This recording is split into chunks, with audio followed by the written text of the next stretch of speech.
Okay, if church evacuation is needed, you should remain calm and lead the parishioners to the exit doors to facilitate evacuation of the church to the designated areas. That's why kung po sinabi kanina, yung mga wheelchair bound should be closer na to the exit door para you can assist them in exiting right away. Kasi mga mami, mga wheelchair bound, nag-iwan sa loob. Oh.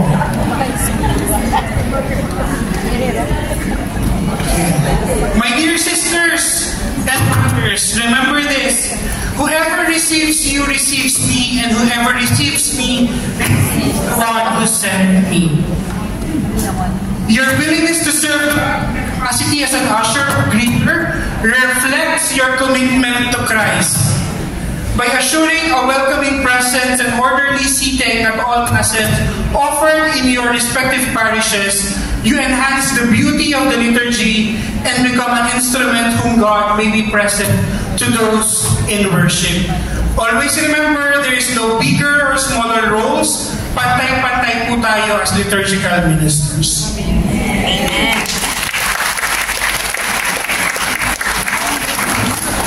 Later na po yung questions. We'll go to fathers.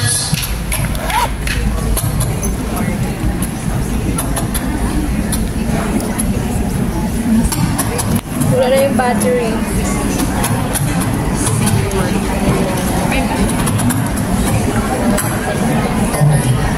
Okay, so yung gusto mag-toilet, mag-break na lang. Kasi wala natin. So yung last part ay Holy Atay. Sa choir, yung mga ministry of music.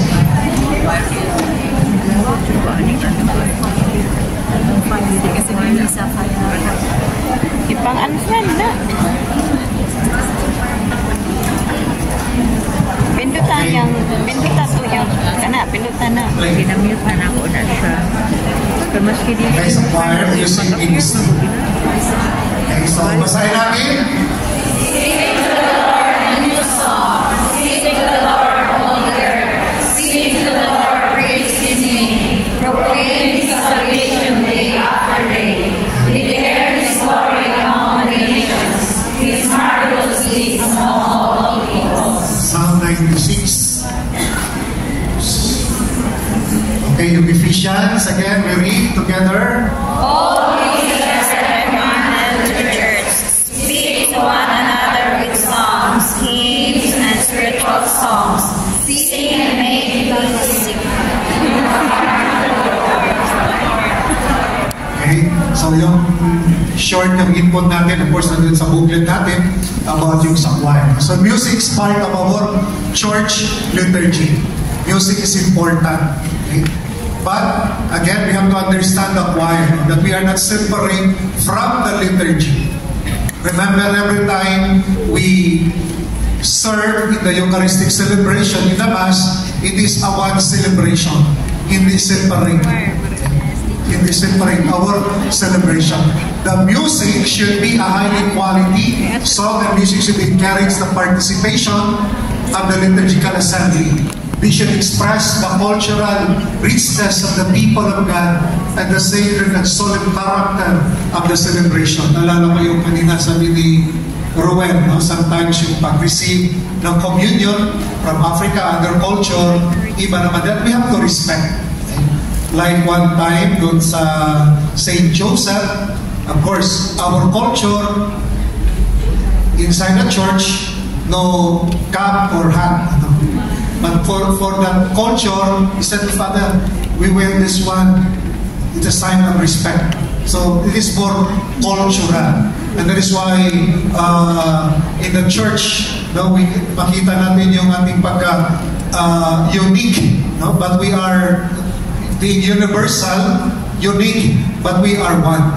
So even in our celebration, iba-iba, sometimes my culture, like for the local church, the Chinese during Christmas, normally liturgical color, white.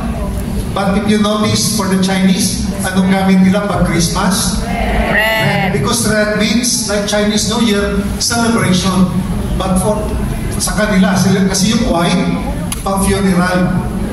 But for them, red celebration. So there's a variation, may mga konting adjustment, especially in terms of cultural, no? in sa culture.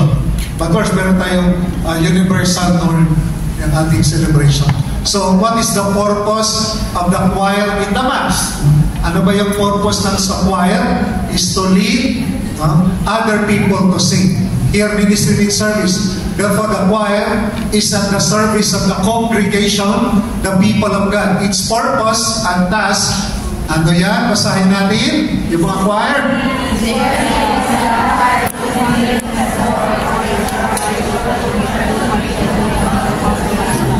So to lead, help, to animate and support, to encourage the full participation of the congregation.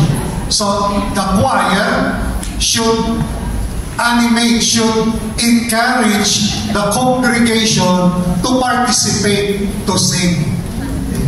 So if the choir is singing, and if the congregation are not singing, we are not fulfilling our duty. We should encourage. That's why if there's a new song that we sing, introduce, then we have to sing it maybe or before the Mass. If it is, of course, it's nice that before the Mass quiet, we have to prepare. But because it is a new song, then we have to introduce it to the congregation. Or because it is a new song, maybe you have to sing it for 1 month, 4 Sundays, so that people, congregation, will be attuned of the music. So that is our purpose. The choir should animate, should lead the congregation to participate in the celebration. What are the requirements to be a choir? Of course, baptized, confirmed, regular church goer. You will not just go to the church if it is not your turn to sing. You will not attend the Mass. And you said, Father, I'm busy. But you saw her doon sa karaoke. You serve. Tapos karaoke, Also, nag-serve. the precepts of the church requirements. If it is married, at least encouraged to be married, no, in the church. Okay? And sincerity also in the ministry. Not because you have the gift of voice, talent, but we have to be sincere that I participate in the ministry, the choir, because I want to contribute for the church, the good of the church. It is not as if I have to be a choir and then you think that the church must owe me because I'm a choir. No. Our attitude must have humility. Our participation have sincere in our ministry. Okay? That's why it is important. Humility. Humility. We cannot serve without humility. That's why foundation of our service is that humility. And our aim also, why we have to be in the choir, is for our personal sanctification. To sanctify oneself. It is not only because I have the group to go there so that I can sing, but our purpose for personal sanctification. So, okay? And we have to members learn to listen and obey. Sometimes during choir practice, because some members so in the YouTube suggest, let the choir master do his role. If we know in music somewhere, we just have to listen and be quiet. But during the meeting, then we can express. But during practice, we have to listen and obey. That's why for the choir, we have also time for community meeting. There we can express. But during practice, we should not debate. If the choir master is telling them this one, then we have just to obey. Not because, no, I saw it, I heard in YouTube like this one. So, no more time in practice, worrying. So, during practice, try to listen and just obey.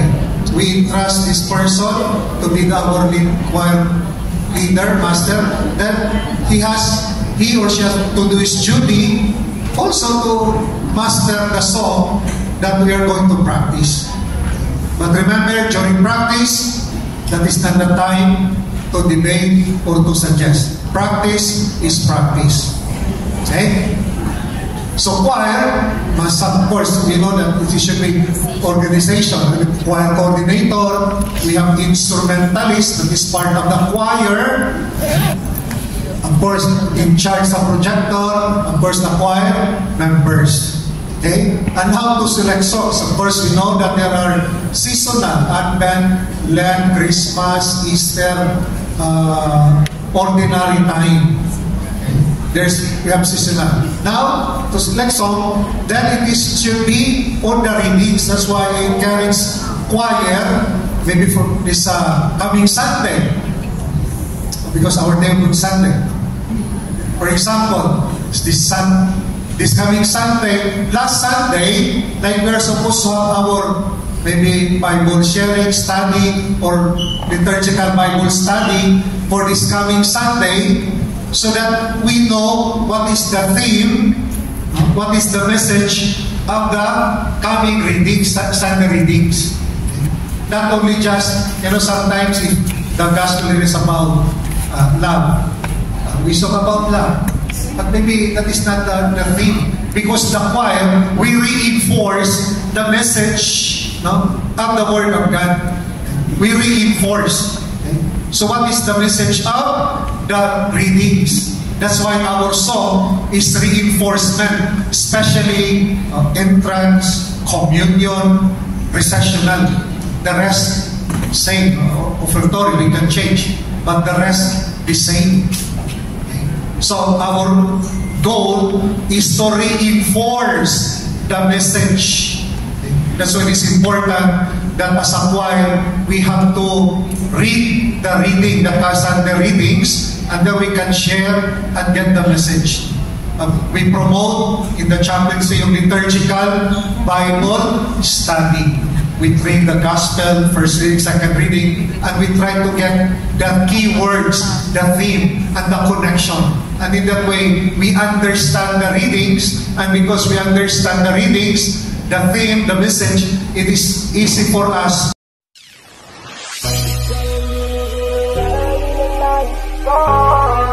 Marikit na dalangin ko, kang magbigay ng kulay sa aking mundo.